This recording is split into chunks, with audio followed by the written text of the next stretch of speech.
Welcome guys, welcome to Dr. Anil Works channel once again. Welcome back all. Um, I know guys, I'm making this video after a very long time, but believe me guys, because of this COVID situation, I'm hardly getting time for myself also. But I'm aware of these our channel and whatever we have decided. I'm very much aware of this. We will continue and we will complete each and everything about every complete MBBS syllabus from our textbook and from notes and everything.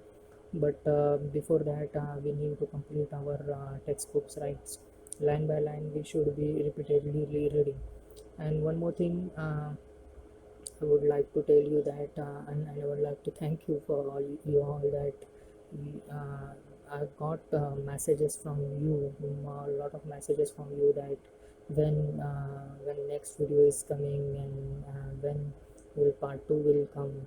So I was getting whenever I get time, I was able to responding to your message also. But yes guys, we are going to start it again. And but the thing is that I'm not a see guys, I can discuss you with you, right? As you are all my YouTube family and we all are studying together, right?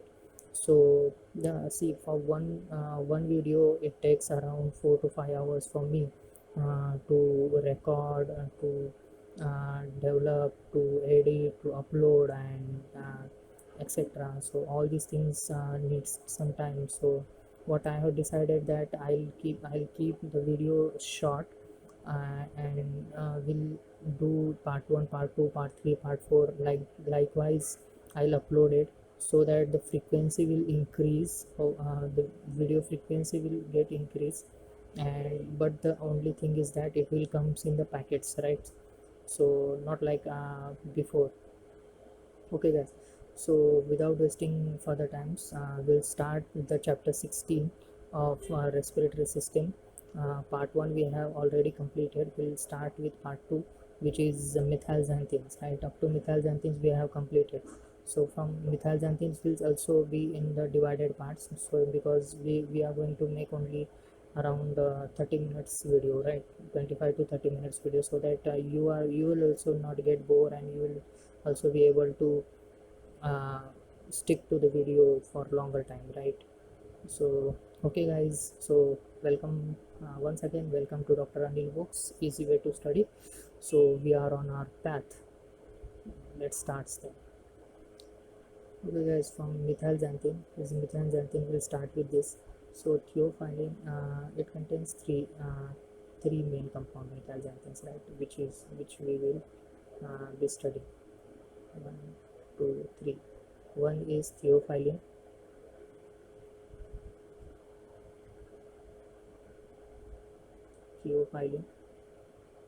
and the second one is caffeine,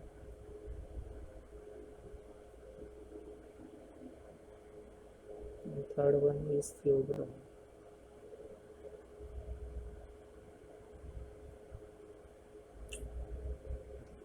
Not able to write it, I'm not ठीक से लिखने नहीं जम रहा है.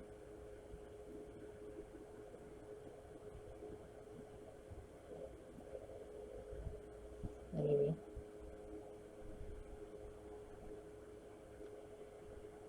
so this caffeine, theophylline, and theobromine, right? So theophylline is, earlier we used this in asthma. We used to this in asthma, okay, but now we extensively use this in COPD. Okay, so the chemical relation between the three is depicted in here from this structure. See,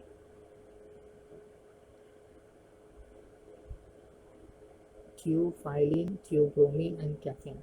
So this theophylline is 1,3-dimethyl, okay, and theobromine is 3,7-dimethyl, okay. 3,7-dimethyl is theobromine.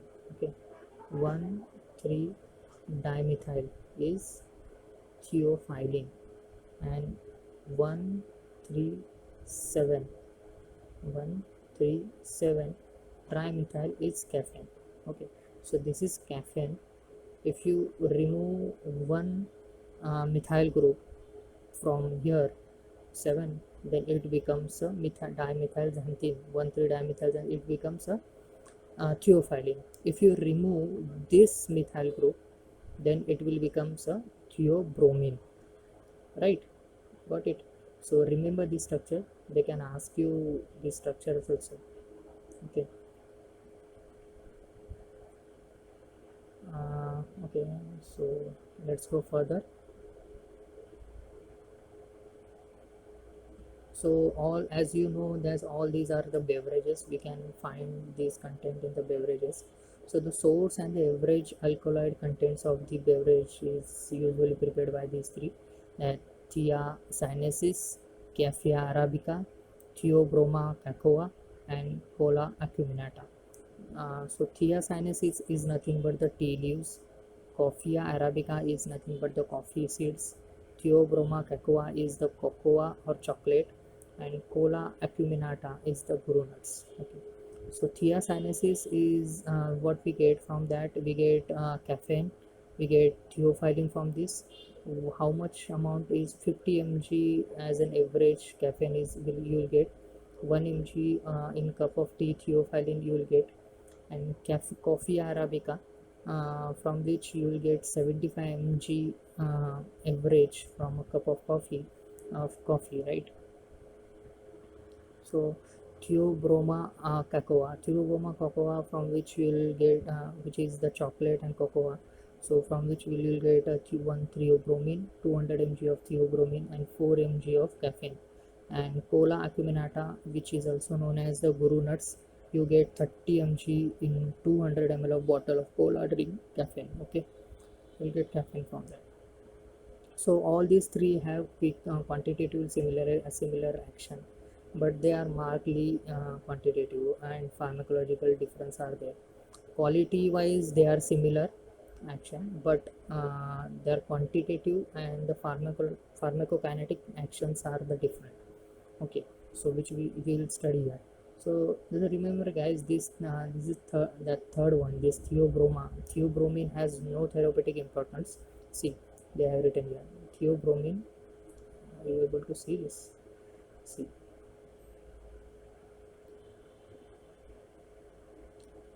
theobromine, right? Theobromine has no therapeutic importance.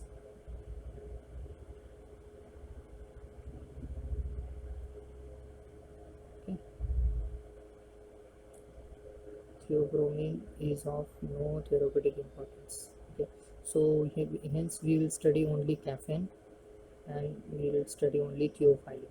Okay, so here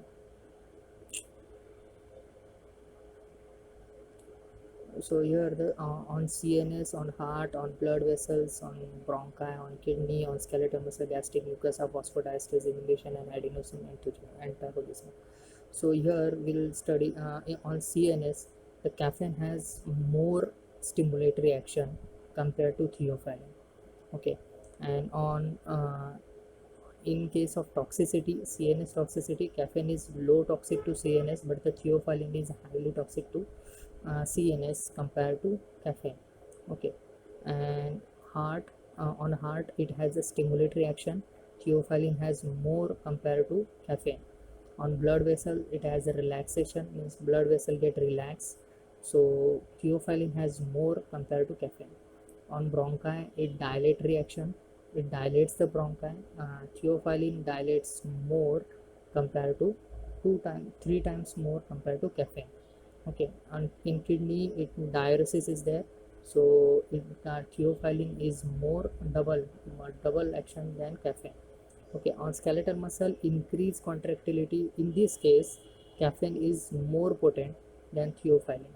Okay, and see, only CNS and the skeletal muscles, in these two cases only caffeine is more stronger than theophylline. Otherwise each and everywhere theophylline is stronger. Okay, and gastric mucosa irritation is less compared to theophylline with caffeine, and theophylline more, there is more irritation with a theophylline in gastric mucosa. Phosphodiesterase inhibition. In phosphodiesterase inhibition, caffeine is also it's less compared to theophylline. Theophylline uh, more potently uh, inhibits the phosphodiesterase. Okay, and adenosine antagonism. And adenosine antagonism also, caffeine is less potent compared to theophylline. Okay, so this is all about this compact and crisp format table. You have to remember all these things, and we'll now see the in detail about this. Okay,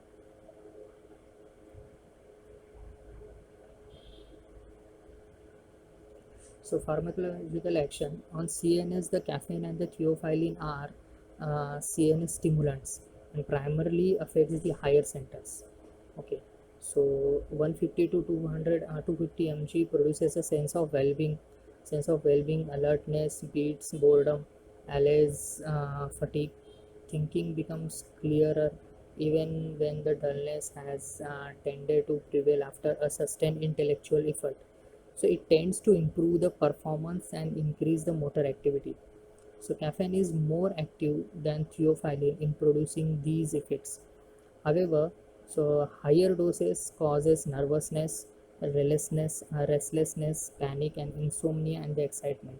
So, on higher doses, what you are going to feel? Nervousness, restlessness, panic, insomnia, and excitement. Okay, this is on higher doses, but further higher doses can cause more severe symptoms like tremors, like delirium and convulsions. Okay, so all these are the serious symptoms. Okay, and what is the action, what is the desirable action from the coffee is that it produces the sense of well-beingness, alertness, beats boredom, and allays fatigue, and thinking becomes clearer even when the dullness has tended to prevail after the sustained intellectual effort. Okay, so this for this only everybody drinks caffeine, coffee, right?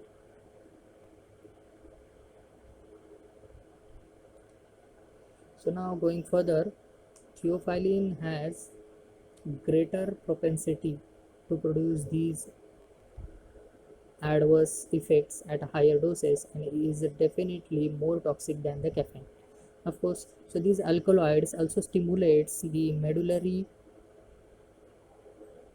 vagal, and respiratory and vasomotor centers. It stimulates the vagal,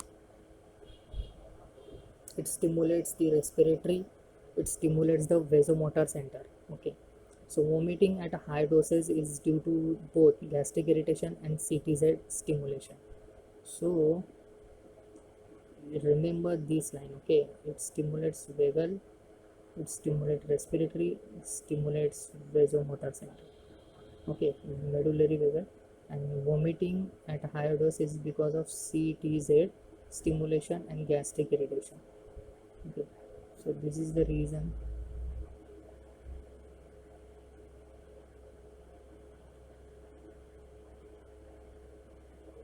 Okay guys, so vomiting is because of what? Because of two, gastric irritation and CTZ stimulation. So now we'll see on CNS.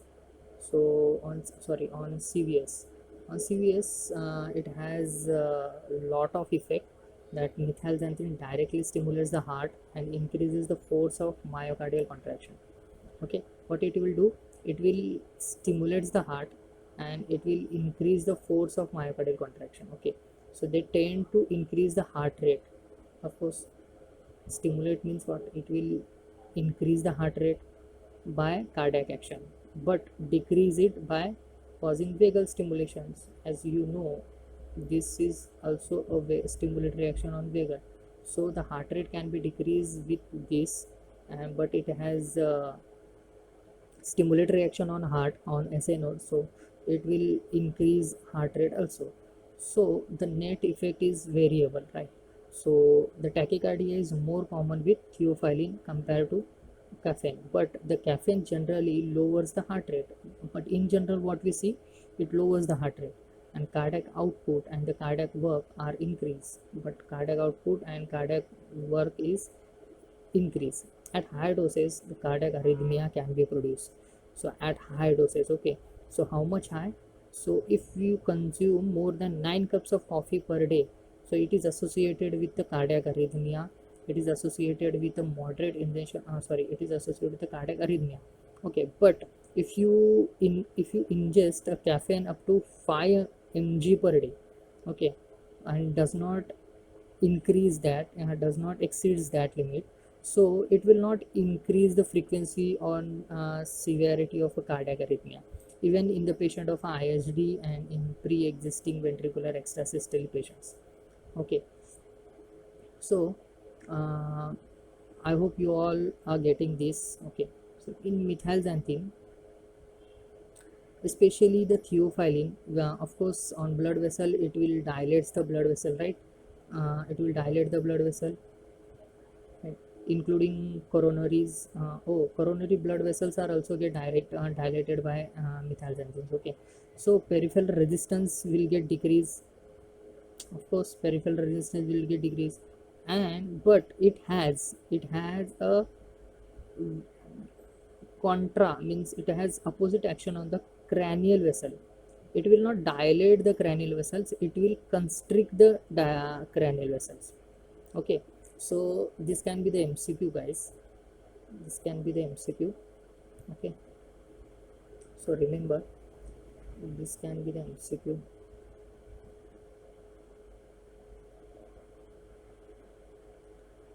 MCQ.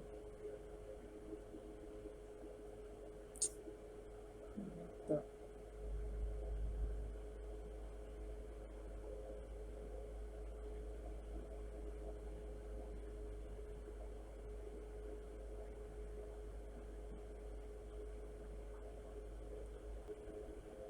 so this is what MCQ. Okay, so what is MCQ? It has constricted action on cranial vessel. Okay, so especially by caffeine. So this is the reason we give in migraine. So what happens in migraine? In migraine, the cranial vessels get dilated, that's why the headache is there. So remember, this is when a patient is having NTG means what? Nitroglycerin. When patient is getting taking nitroglycerin tablet or the any blood vessel dilator, so it will if the dose will get increased or continuously he is having that tablet, so he may experience a headache. Okay, so you need to stop that tablet, but okay, or change the drug. Okay, so because the patient is experiencing headache, severe headache, that headache was is quite high. Okay, so let's see now. Okay, so the BP is variable and unpredictable. So the vasomotor center and the vagal stimulation, because why? Because vasomotor center is also get stimulated and vagal uh, is also stimulated. So what vagal stimulation do? Vagal stimulation will dilate the vasodilation. Okay, and tends to lower the BP. hmm? Tends to lower the BP. And what vasomotor center, it will stimulate reaction, so it will increase the BP. So what you will see, you will see increase in systolic pressure. Systolic pressure, systolic pressure is increase. Okay, and diastolic pressure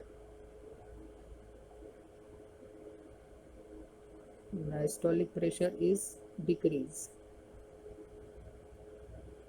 Because I'm writing with mouse, I'm not able to write it very clearly, I'm sorry, guys. Okay,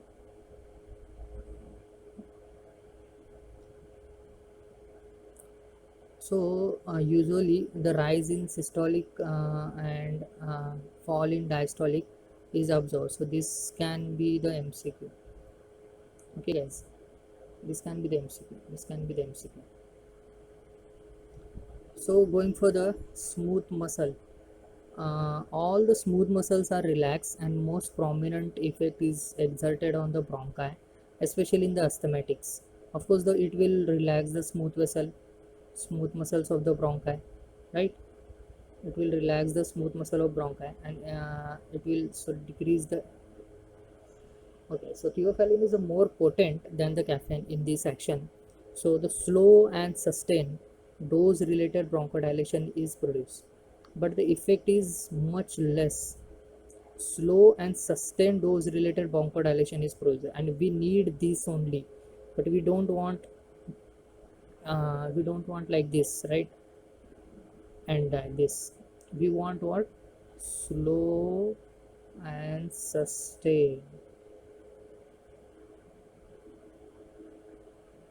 Okay, like this, slow and sustained. What we want? Slow and sustained. So the slow and sustained dose related bronchodilation is produced, but the effect is much less marked compared to the inhaled beta 2 agonist. Of course, the beta 2 agonist will have much more effect compared to this thiomethylxanthines. So the vital capacity is increased in this case. So biliary spasm is relieved because of this, but the effect on the intestines and urinary tract is also negligible. Effect is also negligible on the intestine and urinary tract. So now going further on the kidney, we see that diuresis is there. So methylxanthine is the mild diuretic. How they diuretize? So by